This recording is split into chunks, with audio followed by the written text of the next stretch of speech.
Já que o trem-bala ficou para trás, o trem-bala passou, a gente vai para nossa próxima pauta. Uma mulher identificada como Karina dos Santos foi presa em flagrante com 13 celulares escondidos na roupa e na bolsa em Pinheiros, bairro Nobre da Zona Oeste de São Paulo, capital. Ela é acusada de praticar furtos em um bloquinho de carnaval na região na terça-feira. O vídeo da abordagem começou a circular nas redes sociais. Nele é possível ver Karina sorrindo e debochando dos policiais. A mulher foi conduzida à delegacia e, além dos celulares, também foi apreendida com ela uma câmera fotográfica digital. Até esta quarta, 4 dos 13 smartphones já haviam sido recuperados pelos donos. O estado de São Paulo registrou 3.486 roubos e furtos de celular durante o carnaval desse ano, segundo a Secretaria de Segurança Pública. Zé. Isso é uma atitude que deve ser encarada muito a sério pelas secretarias de segurança pública de todos os estados. Veja bem, o celular hoje, ele é uma arma, né? Porque ele contém todos os dados do usuário, inclusive bancos, né? Inclusive bancos digitais que nem existem na realidade, não existem nenhuma agência. Então, o celular hoje é de extrema importância, além, evidentemente, do valor do aparelho. Os celulares estão muito caros, mas eu estou dizendo sobre a individualidade, fotografias, sobre sigilos pessoais, sobre contas bancárias. Então, eu entendo que é preciso que as secretarias de segurança pública tomem um cuidado especial sobre os receptadores desses telefones. Agora, veja bem, houve uma fala anterior de que um coitado, um pobrezinho que roubasse um celular deveria ser perdoado e que era uma vítima da sociedade. Não é vítima da sociedade, não, viu? Esta moça aí dá uma demonstração de ser profissional e trata-se de valores aí que, somados esses celulares, pode ser superior até a um veículo, para se ter uma ideia, sem contar a possibilidade da multiplicação de crimes através destes aparelhos. Porque através desses aparelhos, além de fazer transferências, né, nas contas bancárias, há a possibilidade de abertura de golpes seríssimos contra uma rede de amigos e de familiares, e isso acontece todos os dias. Quero reforçar que não dá para tratar isso aí como um crime normal, uma contravençãozinha, e prender principalmente os receptadores. Bandidos assim, né, devem ser seguidos para identificar para onde vão esses celulares roubados. Está cada vez mais comum, isso tem que ter um freio. Eu acho constrangedor ir em São Paulo e as pessoas me aconselharem: não ande com celular pela Avenida Paulista. Veja bem, se todo mundo sabe, por que a polícia não sabe disso? Pois é, você viu o vídeo, Poit? Ela ainda reclamou que estava sendo oprimida pelos policiais, né? Ela falou, vai me oprimir dessa forma. Se ela está sendo oprimida, imagina a vítima, imagina aquele que não pode andar com o celular na mão aqui na Avenida Paulista, como o Zé falou, porque está refém da bandidagem, né? Brown, é aquele negócio que eu falava há pouco aí, na época das eleições passadas, né? Como é que pode o cidadão ser oprimido, o cidadão não se sentir seguro e o bandido se sentir seguro para roubar celular na rua, gente? Isso eu não sei nem como é que eu falo isso, é o poste urinando no cachorro, né? Pra falar uma linguagem mais educada. Ser educado. Pô, o que é isso, cara? O que é isso? E aí uma fala de um líder de uma parte da população que se elegeu presidente, do negócio da cervejinha, mas tirado de contexto, não pode, é criminoso, é criminosa igual. E o Zé foi no ponto, gente. Os receptadores. Eu dou até o nome da rua, Zé. Rua Guaianazes.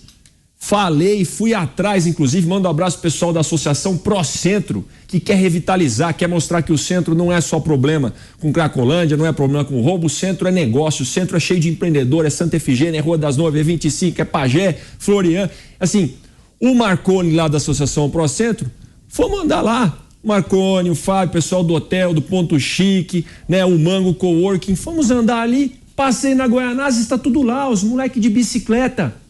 Porque na Paulista rouba de bicicleta, que é só descer rapidinho e já tá na Guaianazes para entregar pro receptador. No Itaim é de moto.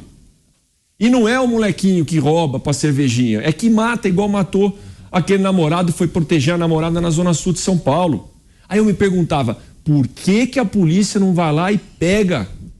Sabe? Aí não, mas tem um negócio que é estrangeiro.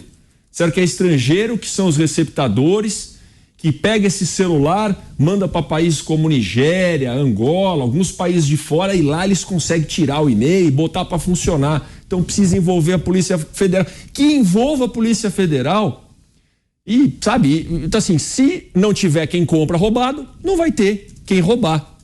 A opressão tem que ser em cima do ladrão, do criminoso, não do cidadão. Fica a esperança, com operações recentes, inclusive acompanhei um pouco da entrevista, né, da presença do comandante-geral da PM, junto com o secretário de Segurança Derrite, meu colega, deputado federal aqui no Pânico, na PAN hoje.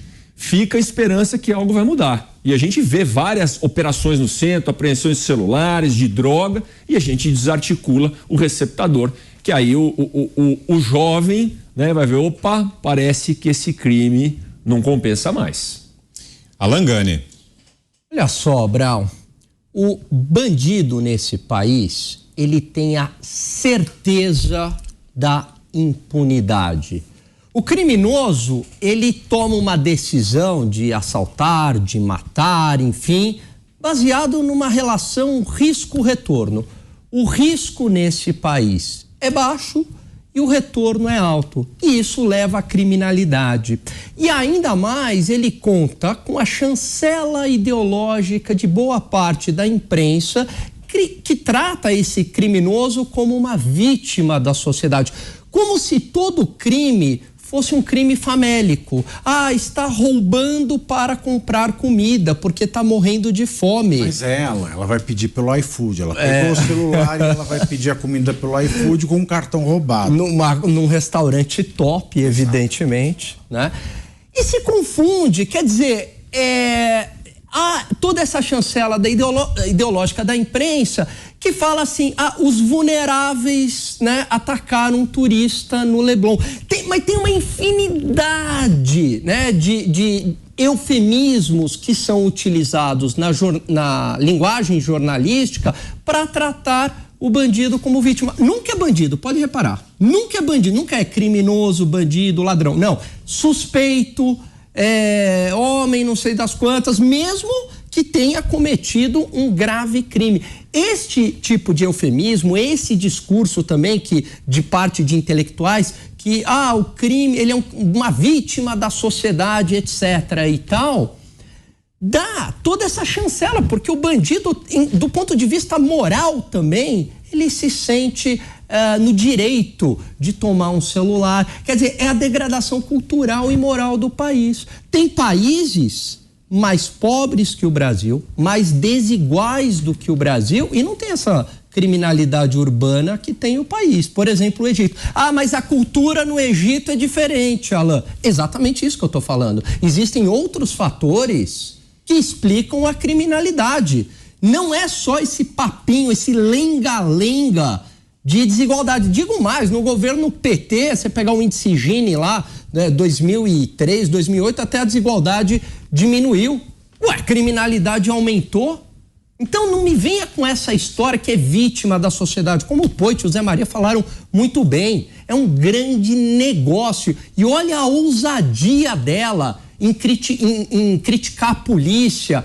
Olha a ousadia. Por quê? Porque ela está num ambiente cultural proporcionado pela imprensa, por parte da academia, por parte da imprensa, que ela se sente à vontade de falar isso. Porque ela sabe também que se o policial revidar e fizer qualquer coisa contra ela, ela vai se vitimizar, que é tudo o que ela quer. Quer dizer, é uma degradação moral e a certeza da impunidade. Tiago Pavinato. Esse país funciona assim hoje. Se algum ladrão entra na sua casa, coloca tudo no seu saco de ladrão, sai correndo. Se você grita na rua, pega ladrão, e o ladrão te processa por calúnia, você vai ser condenado pelo crime de calúnia contra o ladrão e talvez, se não conseguir prova contra o ladrão, ele fique impune. É assim o que aconteceu no caso da Boate Kiss. O pai de uma vítima chamou o dono da boate de assassino. No ano seguinte, o pai da vítima tinha sido condenado por calúnia. muitos e muitos anos depois, aconteceu o júri dos donos da Boate Kiss. E o que aconteceu? O júri foi anulado. Então é isso, você não pode chamar ninguém de ladrão. Você tem que ver o ladrão te roubar e ainda perguntar: esqueceu alguma coisa, senhor? Porque se não for isso, vai sobrar para você. O bandido não responde no Brasil. As leis no Brasil servem para bandido fazer planejamento de carreira. O que eu tô cansado de ver nesse país é estelionatário, mal pagador, pilantra, cambalacheiro, pegar empréstimo e não pagar, deixar a dívida vencer e deixar a dívida, o débito ser discutido na justiça, porque lá corre os juros de 1% ao mês, juros muito menor do que ele pegaria em muitos outros bancos, inclusive o BNDES. Então, a lei no Brasil, ao invés de punir o devedor, ela serve para o devedor como planejamento tributário. Ao invés de punir o ladrão, ela serve para o ladrão roubar mais um pouquinho de dinheiro de você a título dos danos morais pela calúnia.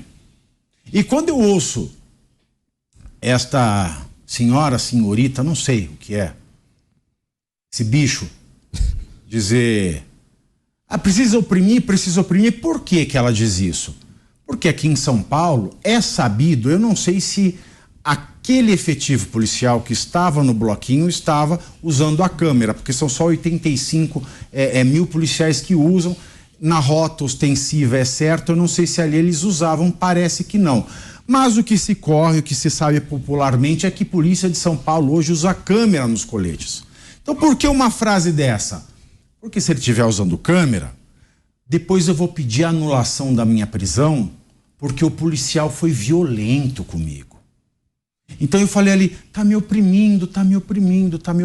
O policial em São Paulo é o que melhor trabalha no Brasil e o que menos ganha. Quando um policial ele é processado, a Secretaria de Segurança Pública de São Paulo não paga advogado para ele tem que arcar com o bolso. E muitas vezes ele é condenado ou deixa o processo transcorrer sem contestar, porque ele não tem dinheiro para pagar um defensor. Esta é a dura realidade do policial no estado de São Paulo. Então ela fala no vídeo: você está me oprimindo, você está me machucando, porque ela vai pedir aquelas imagens para o julgamento dela, para um habeas corpus, para um pedido de soltura qualquer, e vai dizer: olha aqui a prova de que eu fui maltratada. Então ela é colocada para fora.